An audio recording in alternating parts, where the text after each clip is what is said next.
Hello everyone, welcome back to our channel. నేను మీ కల్పన. ఇవాళ మన స్పెషల్ రెసిపీ వచ్చేసి ఆరోగ్యానికి ఎంతో మేలు చేసే రాగి ఇడ్లీ.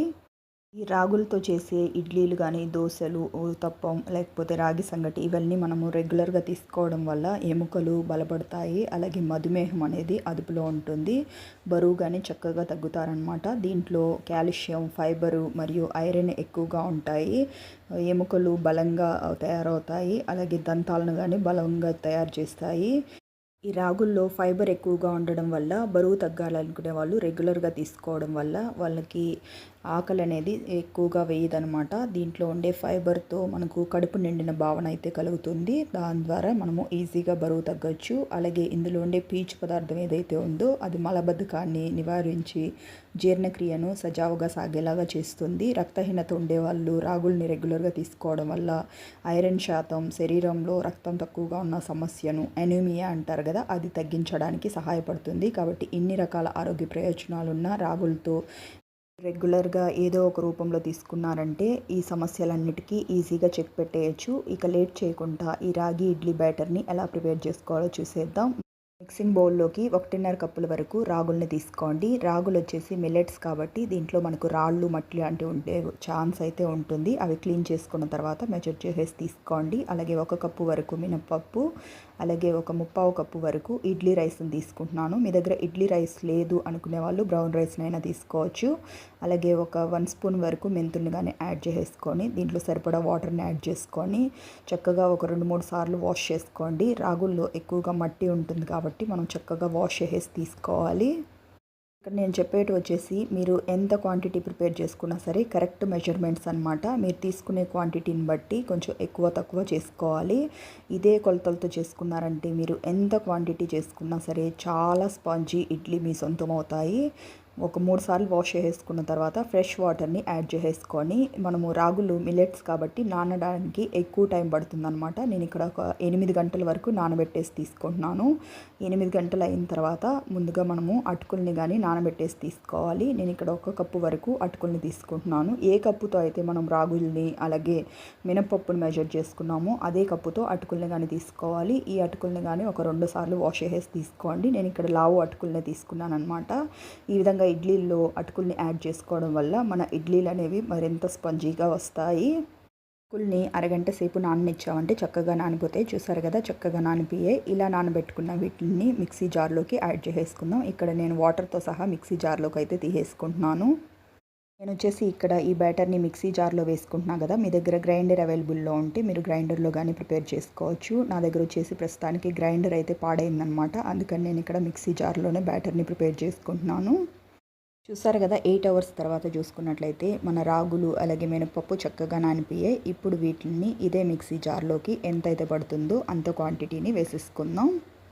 వేసేసుకున్న తర్వాత మనం దీంట్లో వాటర్ని ఏమీ యాడ్ చేయనవసరం లేదనమాట. ఆల్రెడీ అటుకుల్ని వాటర్తో సహా వేసుకున్నాం కాబట్టి చక్కగా స్మూత్ పేస్ట్ కింద గ్రైండ్ చేసేసి ఈ విధంగా తీసుకోండి. మన బ్యాటర్ అనేది మరీ పల్స్గాను ఉండద్దు, అలాగని మరీ చిక్కగాను ఉండద్దు. ఒకవేళ చిక్కగా ఉన్నా సరే మనము నెక్స్ట్ డే మార్నింగ్ ఇడ్లీ పెట్టుకుంటాం కాబట్టి అప్పుడు కొంచెం వాటర్ అయితే అడ్జస్ట్ చేసేసి వేసుకోవచ్చు. ఈ కన్సిస్టెన్సీలో రుబ్బుకున్న తర్వాత దీన్ని మిక్సింగ్ బౌల్లోకి ట్రాన్స్ఫర్ చేసేసుకోండి. మనం ఎప్పుడైనా సరే ఇడ్లీ బ్యాటర్ని స్టోర్ చేసుకునేటప్పుడు గిన్నె అనేది కాస్త పెద్దగా ఉండేటట్టు తీసుకోవాలి. అప్పుడే మనకు బ్యాటర్ అనేది పర్మనెంట్ అయిన తర్వాత కింద పోకుండా బౌల్లోనే ఉంటుంది. ఈ విధంగా బ్యాటర్ మొత్తాన్ని గిన్నెలోకి వేసేసుకున్న తర్వాత మనకు మిగిలిన రాగులు అలాగే మినపప్పు ఉంది కదా, దాన్ని ఇదే మిక్సీ జార్లోకి యాడ్ చేసుకొని చక్కగా గ్రైండ్ చేసేసి తీసుకుందాం.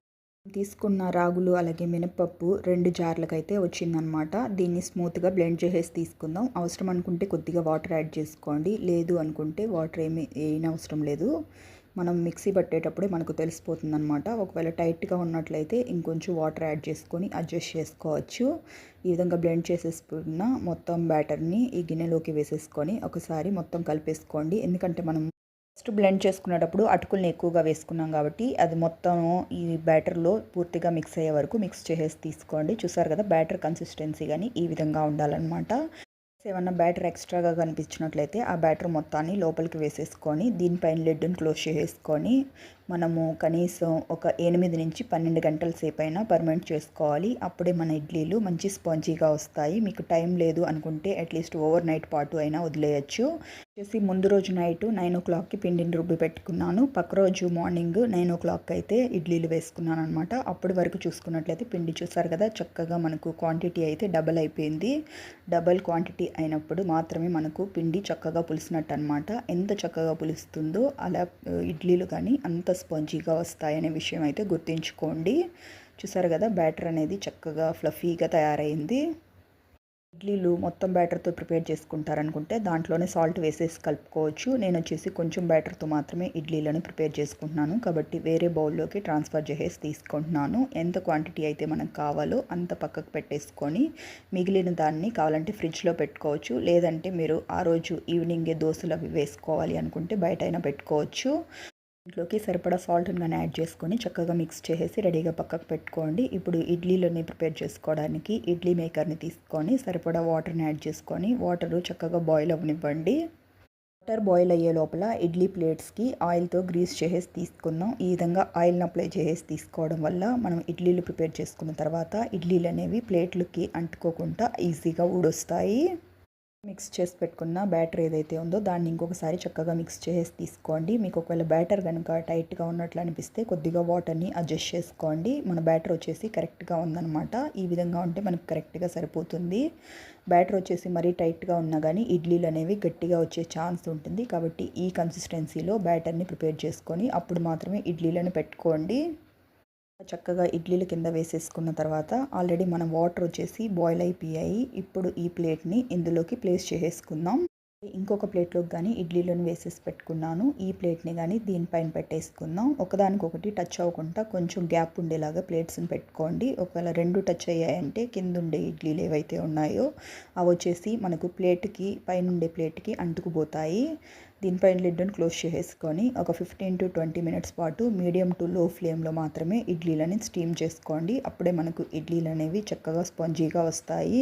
ఒకవేళ హై ఫ్లేమ్లో పెట్టుకున్నట్లయితే కింద మనం యాడ్ చేసుకున్న వాటర్ ఏదైతే ఉందో అది కింద ఉండే ఇడ్లీ మొత్తము కానీ మనకు తడి అయిపోతుందన్నమాట. కాబట్టి మీడియం టు లో ఫ్లేమ్లో మాత్రమే ఇడ్లీలను స్టీమ్ చేసుకోండి.